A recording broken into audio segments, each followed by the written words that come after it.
Sunday evening போல் நானும் ஹஸ்பண்டும் இங்கே வீட்டுக்கு வந்திருந்தோம். இன்றைக்கி புது டெனன்ட் வந்து புக் பண்ணுறதா சொல்லியிருந்தாங்க. சரி அதுக்காக தான் வந்து அவங்கக்கிட்ட பேசலாம் அப்படிங்கிறதுக்காக வந்திருந்தோம். போன வாரம் போன வீடியோவில் காட்டும்போதே நான் சொல்லணும்னு நினச்சிருந்தேன். பட் அப்போ மறந்துட்டேன் சொல்கிறதுக்கு. யுட்டிலிட்டி ரூமில் பார்த்தீங்கன்னா இந்த சிங்க் பக்கத்தில் அதுக்கு கீழே ஒரு கபோர்டு வச்சுருக்கோம். அதில் தான் வந்து நம்ம சிலிண்டர் வந்து வைக்கிறதுக்காக வந்து ஒரு ஸ்பேஸ் கொடுத்துருக்கு. அங்கேருந்து கனெக்ஷன் கொடுத்து நமக்கு வந்து கிச்சனில் வர மாதிரி வந்து இந்த மாதிரி கபோர்ட்ஸ் வழியாக வந்து கிச்சனோட கவுண்டர் டாப்புக்கு வர மாதிரி நம்ம இந்த மாதிரி கனெக்ஷன் கொடுத்துருக்கோம். உங்கள் யாருக்காவது இந்த ஐடியா பிடிச்சிருந்துச்சு தேவைப்பட்டுச்சுன்னா யூஸ் பண்ணிக்கோங்க. வாடகைக்கு விடுறது பெருசு இல்லை. ஆனால் அவங்க கிளம்பும்போது வீடை கொஞ்சம் ஒரு மாதிரி பண்ணிடுவாங்க. ஆனால் அதுதான் பார்க்குறதுக்கு மனசு ரொம்ப கஷ்டமாக இருக்கும். ரொம்ப கராப் எதுவும் பண்ணலை. ஏன்னா புது வீடு புதுசாக பால் காய்ச்சினதுமே அவங்களுக்கு தான் கொடுத்துருந்தோம். 2 இயர்ஸ் அவங்க இருந்திருந்தாங்க.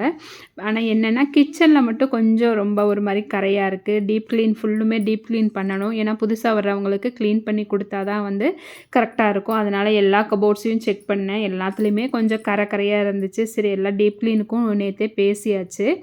அவங்க வந்து ஒரு நாள் ஃபுல்லாக வந்து எல்லாமே க்ளீன் பண்ணி கொடுக்குறேன்னு சொல்லியிருக்காங்க. அதுக்கப்புறமா வந்து நம்ம புது டெனண்ட்டுக்கு வந்து வீடு வந்து கொடுக்குற மாதிரி இருக்கும்.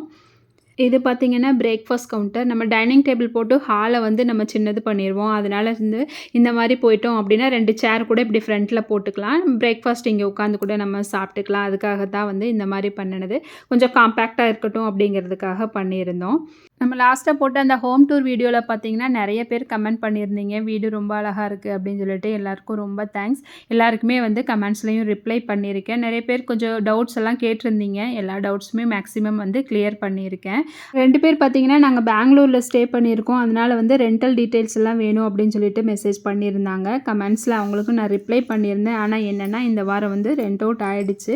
இன்னொருத்தவங்க வந்து கன்ஃபார்ம் பண்ணிட்டாங்க. சரி இந்த வீடியோவில் அதையும் சொல்லிடலாம் அப்படின்ட்டு தான். அப்பார்ட்மெண்ட்டில் இருந்தால் இதுதான் ஒரு பெனிஃபிட் பார்த்தீங்கன்னா ஈவினிங்கில் எல்லோரும் வெளியில் வருவாங்க. நல்லா பார்த்து பேசிக்கிறதுக்கு எல்லாத்துக்குமே வந்து ரொம்ப நல்லாயிருக்கும். கொஞ்சம் நேரம் அப்படியே நம்ம அந்த சிட்டிங் ஏரியாவில் கொஞ்சம் நேரம் டைம் ஸ்பெண்ட் பண்ணிவிட்டு அப்படியே நாங்களும் வீட்டுக்கு கிளம்பிட்டோம். இனி நெக்ஸ்ட் வீடியோவில் பார்க்கலாம்.